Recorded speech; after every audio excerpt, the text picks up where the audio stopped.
अब इसे प्रूव कैसे करते हैं, उसके लिए हमें ये लर्न करना पड़ेगा, स्टेटमेंट भी याद करनी पड़ेगी आपको। और कैसे प्रूव करना है, पहले गिवन में क्या लिखोगे, in a triangle ABC AD is parallel to BC, this is given. ठीक है, प्रूव क्या करना है कि AD upon DB equals to AE upon EC करना है। फिलहाल हम इसको प्रूव करें, ये हो जाएगा तो सारे हो जाएंगे। अब आता है construction, major part of it. बिना कंस्ट्रक्शन के क्वेश्चन ये जो थ्योरम है सॉल्व नहीं हो सकती, तो इसे कंस्ट्रक्ट किया गया। I will take the same values as in the NCERT।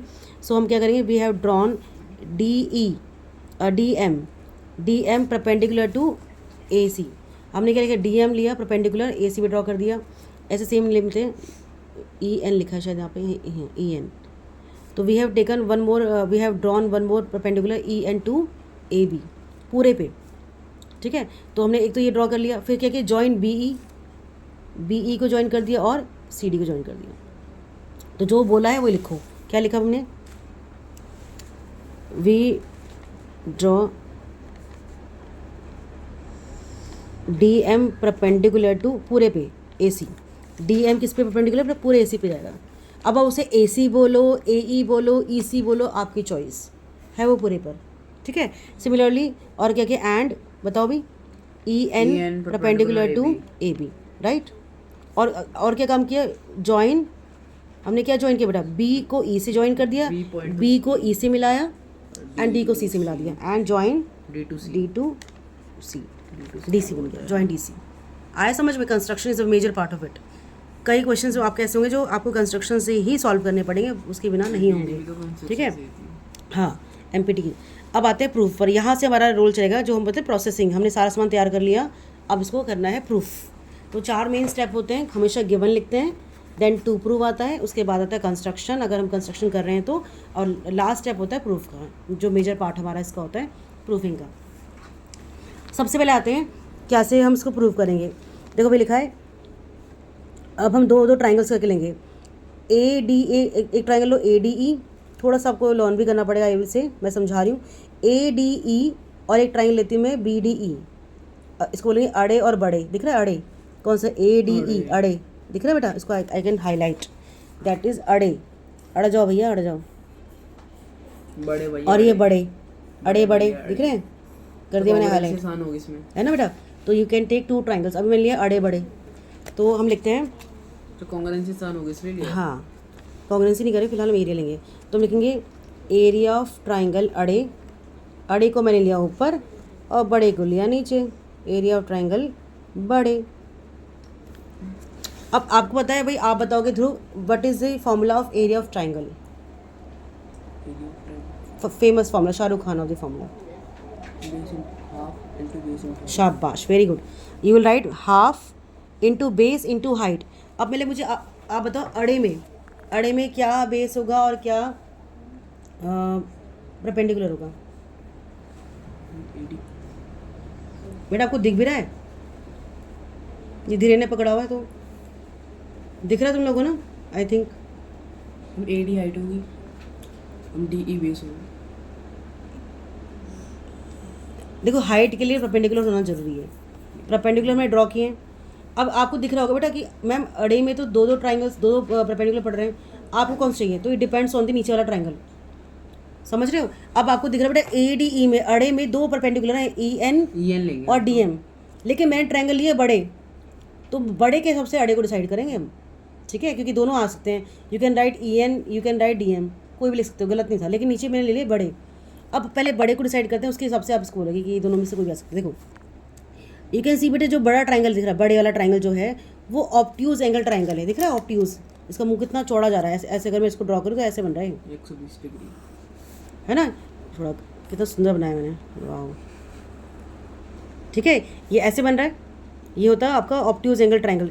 और ऑब्ट्यूज एंगल ट्राइंगल कभी भी परपेंडिकुलर अंदर नहीं बन सकता है, क्योंकि ऑलरेडी 120 या 110 या 100 से ऊपर, 90 से ऊपर कोई एंगल है, तो उसका परपेंडिकुलर हमेशा बाहर बनता है, आउटसाइड इट, तो उसका परपेंडिकुलर कहाँ बना, यहाँ बना। ठीक है, अब ये ऑब्ट्यूज ट्राइंगल था बेटा, दिख रहा है बड़े, तो दिख रहा है बेटा, ऑब्ट्यूज दिख रहा है। अब इसका तो इसका परपेंडिकुलर, अब इसका डिसाइड करोगे तुम लोग, बड़े का अपने अपने आंसर देना भाई, बड़े का परपेंडिकुलर कौन सा होगा, चलो आप बताओ। अगर मेरी हैंडराइटिंग समझ में आ रही है तो please tell me what is the perpendicular for बड़े। तो टेढ़ा बना है, ऐसा लग नहीं रहा, पर ये नहीं है। वो कोई बात नहीं, तो मैंने किया, फ्री हैंड है ना, बताइए। डी एन, चलो भाई। हाँ भाई आयुषी,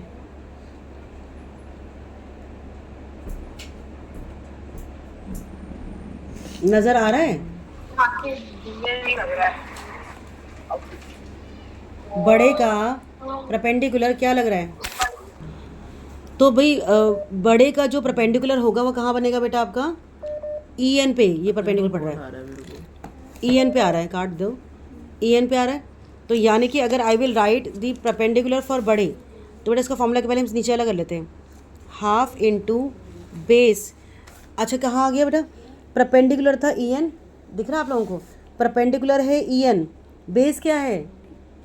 बेस है डीबी होगा ना, 8। ऑल्टीट्यूड के हिसाब से डीबी होगा। अगर अगर परपेंडिकुलर ई एन दिख रहा है तो बेस किस क्या चीज़ होगा? का? बेस क्या होगा? कौन से बड़े का, बड़े का, BD, बड़े BD। B D. हाँ, कभी भी आप बी एन नहीं बोलोगे बेटा, क्योंकि अगर ट्राइंगल है बी डी Triangle तो BD ई है। तो साइड उसकी बी डी, बी सी और डी ई है, ठीक है? तो इसका परपेंडिकुलर क्या बनेगा? B B D. तो क्या लिखूँ फॉर्मूला बेटा, क्या बना? बड़े का हाफ इंटू बेस था बी डी और परपेंडिकुलर आ गया था हमारा कितना था? E N. अब इसके अकॉर्डिंग आप डिसाइड करो कि अड़े का, यानी कि ऊपर वाले का मैं क्या लूँगी इसमें, AD। क्या बोलते हैं, ईएन लोगे हाइट तो हाइट ई एन हो जाएगी और बेस हो जाएगा आपका AD। A D. समझ गए, शाबाश। तो बेटा इसका फॉर्मूला कहता है हाफ इंटू बेस हो जाएगा वही ए डी है। और परपेंडिकुलर हो गया ई एन। आया समझ में यहाँ तक? ई एन था शायद, मैंने एफ लिख दिया, ठीक है? ई एन से ई एन उड़ा दो, हाफ से हाफ उड़ाओ, तो now we got A D upon B D. So now अगर हम कह सकते हैं कि हमारा area of A D E upon area of B D क्या आ गया? ए डी बाई डी भी आ गया। आया समझ में? इतना इतना समझ में आ गया बेटा? यहाँ तक क्लियर हो गया? अच्छा अब सिमिलरली अब अड़े को फिर पकड़ो, फिर से अड़ा लो, क्योंकि दो दो थे परपेंडिकुलर। अब दोबारा हमने क्या लिया? अगेन सिमिलरली अड़े ले लिया और सड़े ले लिया, अड़े एंड सड़े, सी डी ई, है ना?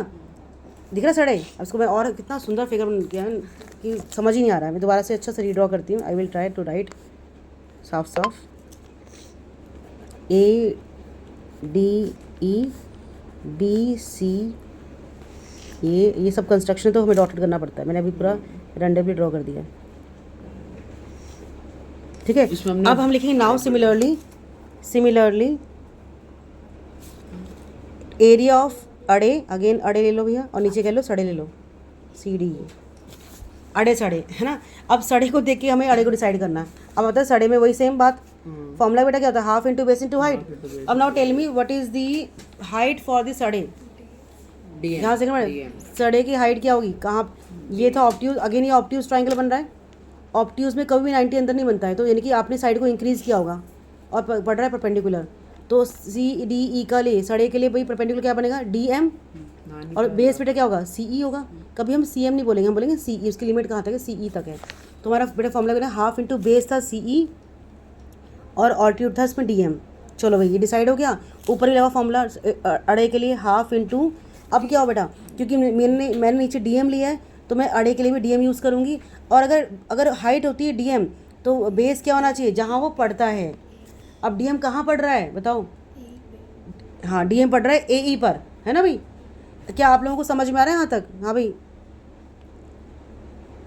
ऑनलाइन हाफ से हाफ उड़ गया, उड़ाओ, हाफ से हाफ उड़ गया, डीएम से डीएम कट गया, हमारे पास बचा ए ई अपॉन ई सी आ गया। यहाँ तक क्लियर है? इतना समझ में आ गया? इसको इक्वेशन को इसको फर्स्ट लेट कर लेते हैं, इसको सेकंड लेट कर लेते हैं, इसे अभी इक्वल करना इसको फर्स्ट और सेकंड आ गया। बस दो थोड़ा सा समझना है, बाकी ख़त्म, कुछ भी नहीं है बचा, ठीक है? अब हम क्या करते हैं, ये ना 9th में एक प्रॉपर्टी थी, आप लोगों को तो बहुत लकी हो कि आपका चैप्टर ही कट गया हो, एरिया वाला, है ना? तो वो वहीं से उठकर आता है। वो क्या कहता है बता देती हूँ। एक ट्राइंगल में area of parallelograms and triangles, हाँ, अगर दो ट्राइंगल्स होते हैं, एक्चुअली दो ट्राइंगल्स जो होते हैं वो सेम बेस पे लाई करते हैं और बिटवीन सेम पैरेलल्स, कोई दो लाइन बन रही है, उनके बीच में दो ट्राइंगल्स आ रहे हैं जिनका सेम बेस होता है और सेम पैरेलल होते हैं, तो उनका एरिया बराबर होता है। दोबारा रिपीट कर दूँ, two triangles having the same base and lines between the two same parallel lines, they are equal in area, तो उनके एरियाज इक्वल होंगे। सपोज मैं लिख रही हूँ ए बी सी एक ट्राइंगल था और डी बी सी एक ट्राइंगल है, तो यू कैन सी कि ए बी सी और डी बी सी में बी सी कॉमन आ रहा है, कॉमन जो बेस हो गया, and A D is given to parallel to B C, this is given. तो दो कंडीशन आपको होनी चाहिए कि बेस कॉमन है और लाइन पैरेलल है, बस दो बातें पता लगती है। अब क्या बोलोगे भाई, area of A B C is equal to area of D B C, दोनों के area is equal by theorem. कौन सी थ्योरम? अब मुझे बताओ बेटा, इस बेसिस से बताओ कौन से दो ट्राइंगल ऐसे दिख रहे हैं जो सेम बेस में आ रहे हैं और बिटवीन सेम पैरेलल। चीज़ें का चाहिए सिर्फ पैरेलल होना चाहिए ना। नहीं, बेस में सेम होना चाहिए। अच्छा अच्छा। अब आपने देखना है कि ऐसे दो कौन से ट्राइंगल है, पूरे इस पूरे फिगर में नोटिस करो, और लाइन पैरेलल होनी चाहिए। और जिसको बताओ क्योंकि प्रेशा को आता है इसलिए प्रेशा से बाद में आंसर जानना चाहूँगी। तो आप लोग मुझे बताओगे कौन से दो ट्राइंगल्स बन रहे हैं जो सेम बेस से बन रहे हैं और बिटवीन सेम पैरेलल, तो उनके एरिया इक्वल होंगे। बताइए भाई, इस फिगर को नोटिस कर लो। आई वांट टू नो कि कहाँ पे दो ट्राइंगल बन रहे हैं, उनका सेम बेस भी होना चाहिए और बिटवीन सेम पैरेलल लाइन के बीच में लाइन बनने चाहिए, पढ़ने चाहिए। उसको हमें कॉन्ग्रुएंसी करनी है। नहीं, कुछ नहीं करना, बस मुझे नाम बताना है आपको। मुझे पता है।